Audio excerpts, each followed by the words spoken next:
আমি দেবিকা, তোমাদের আমার চ্যানেল দেবিকা মুন্নি ব্লগে স্বাগত জানিয়ে আজকের ভিডিওটি আমি শুরু করছি। আজ তোমাদের জন্যে চিলি গার্লিক ব্রেডের রেসিপি নিয়ে চলে এসেছি, যেটা বাড়িতে খুব কম সময়ে তৈরি হয়ে যায় আর খেতে হয় দুর্দান্ত। বাচ্চাদের ভীষণই প্রিয় এই চিলি গার্লিক ব্রেড। শুধু বাচ্চা নয়, বড়দেরও ভীষণই পছন্দের একটি খাবার। চটজলদি সন্ধেবেলার বা সকালের ব্রেকফাস্টে আপনারা বানিয়ে দিতে পারেন এই চিলি গার্লিক ব্রেড। তাহলে চলো আর দেরি না করে শুরু করা যাক আজকের রেসিপি। বাটার গার্লিক টোস্ট বানানোর জন্য আমি দিয়ে দিচ্ছি একটা বাটিতে কুচিয়ে নেওয়া রসুন। একদম কুচি কুচি করে রসুনটা কুচিয়ে নেবেন, কখনো রসুন বেটে ব্যবহার করবেন না। দিয়ে দিচ্ছি লঙ্কা কুচি, আপনারা আপনাদের স্বাদ অনুযায়ী ঝালটা ব্যবহার করবেন। দিয়ে দিচ্ছি কুচিয়ে নেওয়া ধনেপাতা, দিয়ে দিচ্ছি সামান্য চিলি ফ্লেক্স, সম্পূর্ণ অপশনাল, আপনাদের কাছে না থাকলে নাও দিতে পারেন। দিয়ে দিলাম পরিমাণ মতন বাটার, আপনারা আপনাদের পরিমাণ মতো বাটার ব্যবহার করবেন। এবার আমি সবকিছুকে ভালো করে একসাথে মিশিয়ে নেব। সবকিছুকে আমি ভালো করে মিশিয়ে নিচ্ছি। রুম টেম্পারেচারে রাখা বাটার সবসময় ব্যবহার করবেন, তাহলে তাড়াতাড়ি মেল্ট করতে সুবিধে হবে।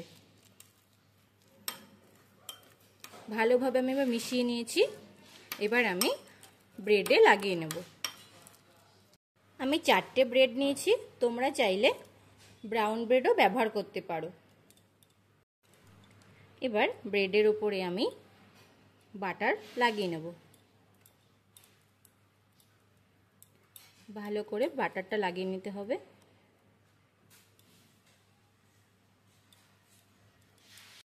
ভালো করে আমি এইটাতে লাগিয়ে নিয়েছি। এবার আমি একইভাবে সবকটাতে লাগিয়ে নিচ্ছি।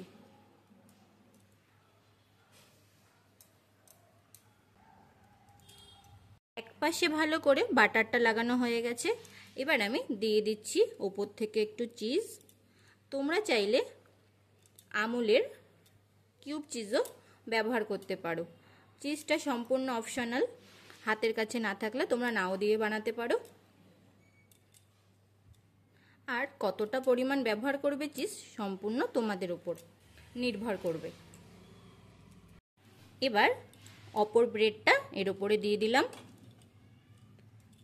এর উপরেও এবার বাটারটা লাগিয়ে নিতে হবে। একটা ব্রেড আমার তৈরি হয়ে গেছে, আরেকটা ব্রেডও আমি লাগিয়ে নিয়েছি। দিচ্ছি আমি চিজের টুকরো।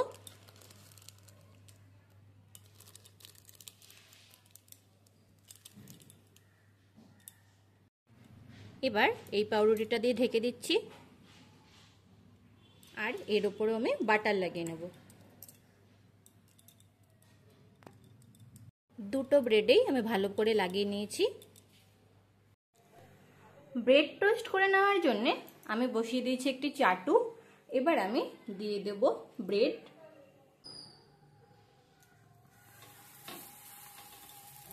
এবার অপর সাইডেও আমি বাটার লাগিয়ে দেব। এক পাশ ভালো করে টোস্ট করে নেওয়া হয়ে গেছে। এবার আমি অপর পাশটা উল্টে দেব।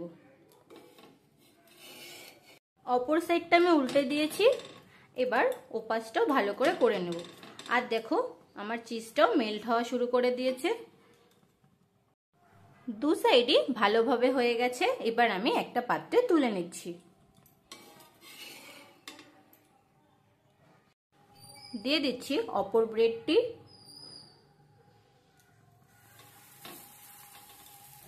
এবার অপর সাইডেও আমি বাটার লাগিয়ে দেবো। এক পাশ ভালো করে টোস্ট করে নেওয়া হয়ে গেছে। এবার আমি অপর পাশটা উল্টে দেব। অপর সাইডটা আমি উল্টে দিয়েছি। এবার ও পাশটাও ভালো করে নেব। দু সাইডই ভালোভাবে হয়ে গেছে। এবার আমি একটা পাত্রে তুলে নিচ্ছি। এবার আমি টুকরো করে কেটে নেব। দেখুন কতটা ক্রিপসি হয়েছে। সন্ধেবেলায় চা কফির সাথে টিফিনের জন্য আপনারা বানিয়ে নিতে পারেন। বাচ্চা বড় সকলেই এই চিজ গার্লিক ব্রেড খেতে ভীষণই পছন্দ করবে। তৈরি হয়ে গেল আমাদের দারুণ স্বাদের গরম গরম চিজি গার্লিক ব্রেড। এবার শুধু গরম গরম খেয়ে নেওয়ার অপেক্ষা। তাহলে আর দেরি না করে বাড়িতে ট্রাই করে ফেলো এই চিজি গার্লিক ব্রেড রেসিপি। ভালো লেগে থাকলে অবশ্যই একটি লাইক করে দিও। আর এরকম দারুণ দারুণ রেসিপি পেতে আমার চ্যানেলটিকে সাবস্ক্রাইব করে নেওয়ার অনুরোধ রইল। আজ তাহলে এই পর্যন্ত। আবার চলে আসব নতুন কোনো রেসিপি নিয়ে। ধন্যবাদ।